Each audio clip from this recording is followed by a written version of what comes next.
નમસ્કાર મિત્રો, અનમોલ ઇંગ્લિશ એપના લેવલ 1ના ચેપ્ટર 5નો આપણે આજે અભ્યાસ કરવાનો છે. લેવલ 1ના દરેક ચેપ્ટરમાં આપણે રોજબરોજની વાતચીતમાં ઉપયોગી હોય એવા 10-10 વાક્યો શીખીએ છીએ. ચેપ્ટર 5માં આપણે વાક્ય નંબર 41થી 50 શીખવાના છે. ખાસ ધ્યાન આપો કે વિડીયો જોઈ લીધા પછી તરત જ અનમોલ ઇંગ્લિશ એપમાં આ ચેપ્ટર ખોલી અને એની સાથે આપેલી પ્રેક્ટિસનો પણ અભ્યાસ જરૂર કરી લેજો. જો વિડીયો જોયા પછી રેગ્યુલર એપમાંથી પ્રેક્ટિસ કરતા રહેશો તો થોડાક જ દિવસોમાં તમને ગ્રામરના નિયમો યાદ કર્યા વગર જ સરસ મજાનું ઇંગ્લિશ બોલતા આવડી જશે. તો ચાલો શરૂ કરીએ. વાક્ય નંબર 41, ફેચ સમ વોટર. જાઓ થોડું પાણી લેતા આવો. બ્રિંગ સમ વોટર પણ કહેવાય, પણ એનો અર્થ થાય પાણી આપજો કે પાણી લઈ આવો.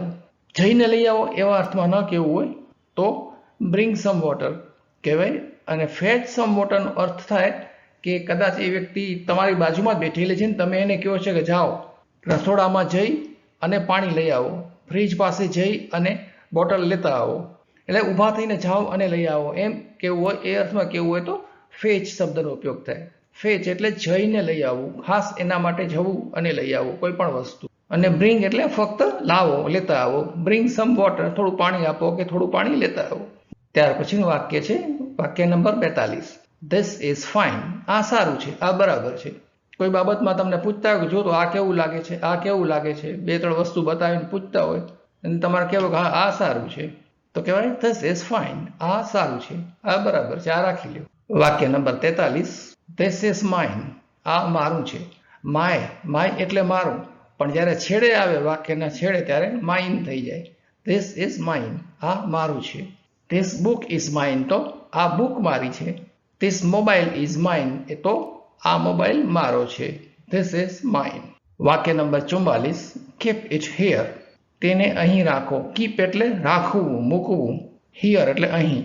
કીપ ઇટ હિયર, તેને અહીં રાખો. કોઈ વસ્તુ ક્યાં રાખવી છે એ બાબતે તમારે કોઈને કહેવું હોય તો આ રીતે કહી શકાય, કીપ ઇટ હિયર, તેને અહીં રાખો. વાક્ય number 45, put it here. Put it here, એને અહીં મૂકો. મૂકવું અને રાખવું એ બેમાં થોડો તફાવત છે, તો એટલા માટે અહીં પુટ આવશે. રાખવું અને રાખી મૂકવું.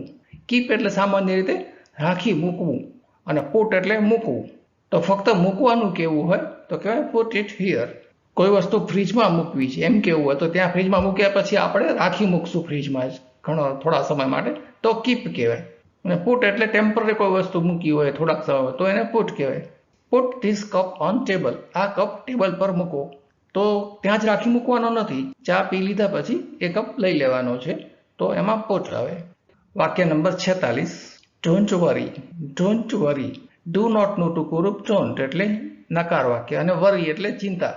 ચિંતા કરશો નહીં. ડોન્ટ વરી, ચિંતા કરશો નહીં. ઘણા લોકો બોલતા હોય ને ચિંતા કરશો નહીં, હું બેઠો છું ને, પછી બેઠા જ હોય, કાંઈ કરે કાંઈ નહીં, પણ કહેતા હોય ડોન્ટ વરી, ચિંતા કરશો નહીં. વાક્ય number 47, don't you worry. Don't you worry. Do not you worry, તમે ચિંતા ના કરો. વાક્ય number 48, what can I do now. હવે હું શું કરી શકું. કંઈ થયું પ્રોબ્લેમ તો પછી તમે પૂછતા હો કે ભાઈ હવે શું થાય આમાં, તો એ અર્થમાં પણ કહી શકાય કે હવે હું શું કરું આમાં, તો વોટ કેન આઈ ડુ નાઉ. અથવા એક કામ પૂરું કરી લીધું, ભાઈ હવે હું શું કરું એમ પૂછ્યું તો પણ કહી શકાય વોટ કેન આઈ ડુ નાઉ. વાક્ય નંબર 49, યુ વેર ધેર. તમે ત્યાં હતા. ધેર એટલે ત્યાં, તમે ત્યાં હતા. કોઈ સમયે કે મેં તમને જોયા હતા કે તમે ત્યાં હતા એમ. વાક્ય નંબર 50, આ ચેપ્ટરનું છેલ્લું વાક્ય, you were there at that time. At that time એટલે તે સમયે. યુ વેર ધેર એટલે તો તમે ત્યાં હતા, પણ તે સમયે તમે ત્યાં હતા. કોઈ ઘટના બની કે કાંઈ કોઈ સમય ખાસ કે એવી રીતે ત્યારે તમે ત્યાં હતા. મેં તમને જોયા હતા કે મને ખબર છે, એ અર્થમાં કેવું હોય તો કહેવાય you were there at that time. તો મિત્રો લેવલ 1નું ચેપ્ટર 5 અહીં પૂરું થાય છે. અનમોલ ઇંગ્લિશ એપમાંથી લિસન થિંક સ્પીક પદ્ધતિ મુજબ જે પ્રેક્ટિસ આપેલી છે એ પ્રેક્ટિસ તમે જરૂર કરી લેજો. આ રીતે વિડીયોની સાથે સાથે રોજ પ્રેક્ટિસ પણ કરતા રહેશો તો તમને ગ્રામરના નિયમો ગોખ્યા વગર ખૂબ સરસ ઇંગ્લિશ બોલતા આવડી જશે.